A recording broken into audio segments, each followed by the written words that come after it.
Hello everyone, welcome to Nimbus Careers teaching. Hope so आप सभी बढ़िया होंगे।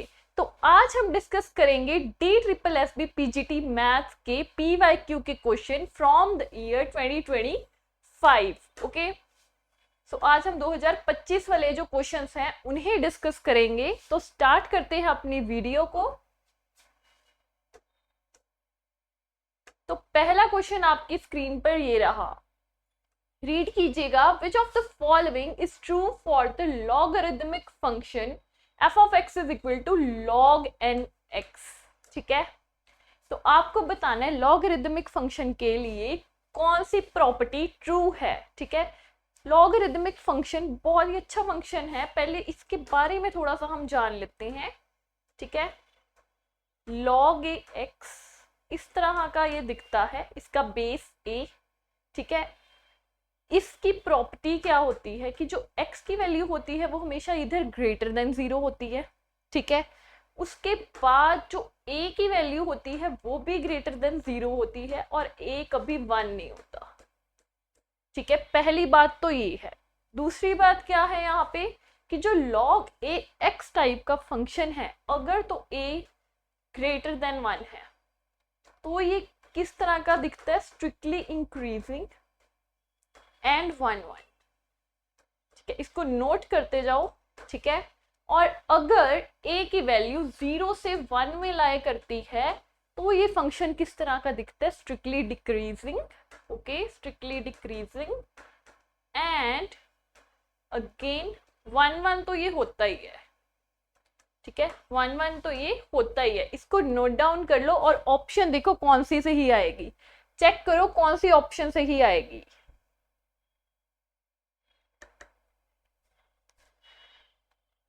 फर्स्ट देखते हैं, the function f of x is equal to log ax is a 1-to-1 function and strictly increasing. यही option सही है मेरे हिसाब से। तो नॉट 1 1, ये देखो इसमें नॉट 1 1 नॉट 1 1 नॉट 1 1 आ गया, सो ऑप्शन ए सही हो जाएगी। चेक कर लो एक बार। ठीक है, नाउ अगला क्वेश्चन रीड करते हैं। How many 4 letter words can be formed using the letters of the word objects। ठीक है, कितने 4 लेटर वर्ड्स बन सकते हैं वर्ड ऑब्जेक्ट से। पहले तो देख लो ऑब्जेक्ट में कितने वर्ड्स हैं, 3 6 7 है ना, तो 7 टोटल है, हमें बनाने हैं 4। तो कितने वेज होंगे, 7p 4 वेज होंगे। ठीक है, परमुटेशन का क्वेश्चन है ये, अब बस कैलकुलेशन ही है, ये पता होना चाहिए था। परमुटेशन लगेगा यहाँ पे 7 फैक्टोरियल अपॉन 3 फैक्टोरियल। ठीक है, और इसका आंसर क्या आ जाएगा, 7 6 5 4। 42 इंटू 20 कैलकुलेशन है 840। तो चेक कर लो 840 कहाँ पे है, ऑप्शन नंबर ए में है 840, मार्क कर लो इसको। ठीक है, इसके बाद अगला क्वेश्चन, ओके, बहुत ही इजी सा क्वेश्चन है। ठीक है, सभी कर लोगे आप, फटाफट से करके देखो क्या आंसर आ रहा है। If f of x is equal to -6, function की वैल्यू -6 है, कांस्टेंट वैल्यू है, कांस्टेंट। ठीक है, तो कुछ भी हो x की जगह पे आंसर हमेशा क्या आएगा, -6 आएगा ना। तो -6 इंटू -6, ठीक है, ये बन जाएगा 36 -6 दैट इज 30। 30 आंसर आ गया, चेक कर लो ऑप्शन बी में है 30। ठीक है, आगे बढ़ते हैं।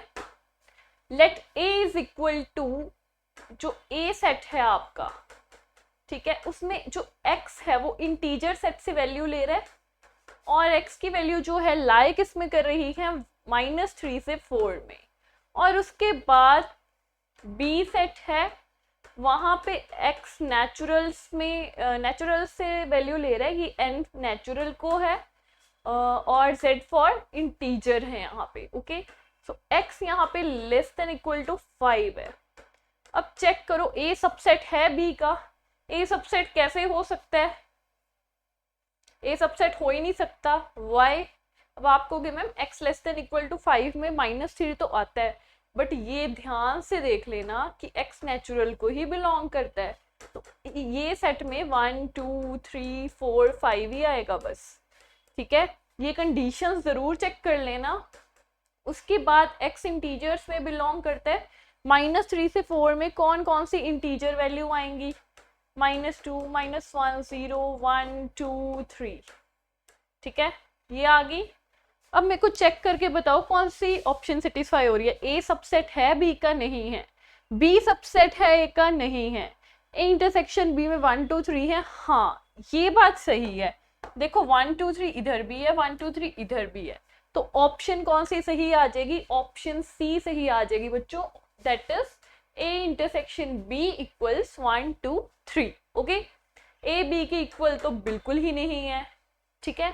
तो जब भी आप सेट बनाओगे ना, ये ध्यान से बनाना। ओके, नाउ ओके, यहाँ पे एक छोटी सी करेक्शन कर लो, ये 10C3 है, लाइक ये लिखा हुआ है इन्होंने, ठीक है, ये यहाँ पे ये अपॉन नहीं है। ओके, 11p7 अपॉन x, आपको x की वैल्यू बतानी है, ठीक है। अब किस तरह से अप्रोच करें, एक तो है आप लगे रहो कैलकुलेट करने, पहले 11C3 निकालो, फिर 11C4 निकालो, है ना, तो बहुत टाइम वेस्ट हो जाएगा। आपको स्मार्ट वर्क करना है वहां पे। स्मार्ट वर्क अब इस क्वेश्चन में कैसे होगा, ध्यान से देखना। 11p7 अपॉन x, ये चीज है ना, एक फॉर्मूला होता है दैट, यही लिख देते हैं, चलो, NCR plus 1 equals n+1 CR+1। अगर ये फॉर्मूला आपको पता है तो आपका क्वेश्चन बहुत इजीली हो जाएगा, ठीक है। इसे मैजिक बॉक्स में लिख लो। मैजिक बॉक्स हम यूज करते हैं अपने जितने भी फॉर्मूला या प्रॉपर्टीज या ट्रिक्स हैं उसके लिए, ठीक है।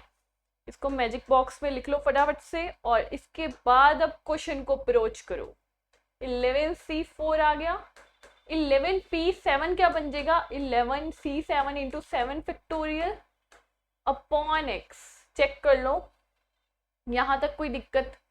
अब देखो 11c4 और 11c7 की वैल्यू इक्वल नहीं होती, प्रॉपर्टी होती है ना, ये माइनस ये है ना, 11 - 4 7 आ गया ना, तो ये जो चीजें हैं ये तो कैंसल आउट हो जाएंगी, और x की वैल्यू यहाँ से क्या आ गई, 7 factorial, and 7 factorial is what, 5040। तो यहाँ से कौन सी ऑप्शन राइट आ गई, ऑप्शन ए, ठीक है। तो अब देखो कितनी इजीली क्वेश्चन हो गया और कितनी जल्दी से हो गया। इंस्टेड अगर आप प्रॉपर 11C3 निकालो, फिर 11C4 निकालो, फिर इसकी परमुटेशन निकालो, परमुटेशन और कॉम्बिनेशन का रिलेशन भी पता होना चाहिए, ठीक है। उसके बाद अगला क्वेश्चन देखो, which of the following is true for the sets, A set दे रखा है, बी एक सेट दे रखा है और सी एक सेट दे रखा है। आपको पूछा गया है क्या ए बी सी आपस में इक्वल है, या ए बी के इक्वल है, सी के इक्वल नहीं है, ये सब चीजें चेक करनी है, ठीक है। अब ध्यान से देखो, ए को अगर एक्स इंटीजर को बिलोंग कर रहा है, एक्स वाई इक्वल 15, इस सेट को लिख के देख लेते हैं। बट यहाँ पे एक दिक्कत है कि y के बारे में तो उन्होंने कुछ बताया ही नहीं हमें, y को इंटीजर लेना है, क्या लेना है ना। चलो फिर भी हम इसको, अगर x इंटीजर है तो जरूरी नहीं कि y इंटीजर हो, है ना। चलो अभी इसको छोड़ो, b को लिख के देखते हैं। x is a proper divisor of 15, x proper divisor है 15 का, और x नेचुरल से है, तो 1 3 5 ये बनेगा, चेक कर लो। C के लिए k/8 टाइप का एलिमेंट बनेगा, यहाँ पे भी नहीं बताया कि k किस तरह का है ना, k/8। अगर देखो C में सारे रियल नंबर्स ही होंगे, क्योंकि x रियल्स है ना, ठीक है, तो C में रियल नंबर टाइप का सेट होगा। बट मेरे को नहीं लगता इनमें से कुछ इक्वल है। अब ये इसमें तो सारे ही रियल्स आ जाएंगे टाइप, है ना, तो B तो इसकी इक्वल कभी नहीं होगा, तो या तो A ऑप्शन होगी या D होगी। बट अगर हम A को भी देखें, अब A में सिर्फ 1 3 5 नहीं है, इसके सिवाय भी तो एलिमेंट्स हो सकते हैं, चेक करके देखो, है ना। सिर्फ 1 3 5 तो सेटिस्फाई नहीं करेगा इसको। ओके, सो यहाँ पे ये भी इक्वल नहीं है और ये भी आपस में इक्वल नहीं है। So A not equal to B not equal to C जो है आपके पास आंसर हो जाएगा इसका। ठीक है, चेक करके देख लेना। वैसे तो ये क्वेश्चन ही थोड़ा गड़बड़ वाला है, बट चलो कोई बात नहीं। इसका जो ऑप्शन है वो है A not equal to B not equal to C. ठीक है, इसके बाद आगे बढ़ते हैं। Which of the following is not correct option for representation of relation? ठीक है, इनमें से रिलेशन को रिप्रेजेंट करने के लिए कौन सी ऑप्शन सही नहीं है? Relation represented in set builder form, obviously. ठीक है, रिलेशन रिप्रेजेंटेड बाय मैट्रिक्स, हाँ हम करते हैं। Relation represented by arrow diagram, obviously. Relation represented by circle, circle से तो हमने कभी करके ही नहीं देखा, होता ही नहीं है। ठीक है, तो ये गलत है। बट उसने पूछा नॉट ए करेक्ट ऑप्शन, तो कौन सी ऑप्शन सही हो जाएगी? ऑप्शन डी सही हो जाएगी। ठीक है, पेपर में ध्यान से पढ़ना कि पूछा गया है। ठीक है, उसके बाद अगला क्वेश्चन देखो। If R is a relation on Z defined by this then find. ठीक है, फाइंड क्या करना है आपको? अच्छा बताया नहीं गया यहाँ पे। Find possible values of A and B. A और बी की पॉसिबल वैल्यूज निकाल लो, क्या आएगी? कि मेरे को यही लग रहा है यही होगा यहाँ पे क्वेश्चन। ठीक है, तो ए और बी की जो वैल्यू है, अगर ए स्क्वायर आप ए को 13 ले लो और बी को 0 ले लो। ठीक है, यहाँ पे ए की वैल्यू आ गई +-13। उसके बाद आगे देखो और क्या तरीका हो सकता है? 12 का स्क्वायर +5 का स्क्वायर, है ना। तो यहाँ से जो वैल्यू आ जाएगी वो आ जाएगी +-12 +-5। ठीक है, तो ये सारी वैल्यूज इसमें है, ये वाली ऑप्शन में है, चेक कर लो। डी ऑप्शन में इसकी सारी पॉसिबल वैल्यूज हैं। ठीक है, ये तो क्वेश्चन देखते ही हो रहा है। ठीक है, जितनी भी पॉसिबल वैल्यूज है ऑप्शंस को देख लेना, सेटिस्फाई कर रही हैं तो वो आंसर हो जाएगा सिंपली। ठीक है, इससे आपका टाइम भी बचेगा एग्जाम में। उसके बाद नेक्स्ट क्वेश्चन देखते हैं। If in a class of 30 student, each student post greeting card to all other students and the number of cards posted from the class is. तो कितने कार्ड्स पोस्ट हुए हैं उस क्लास से? क्लास में 30 बच्चे हैं, हर बच्चा बाकी सबको क्या दे रहा है? पोस्ट कार्ड दे रहा है।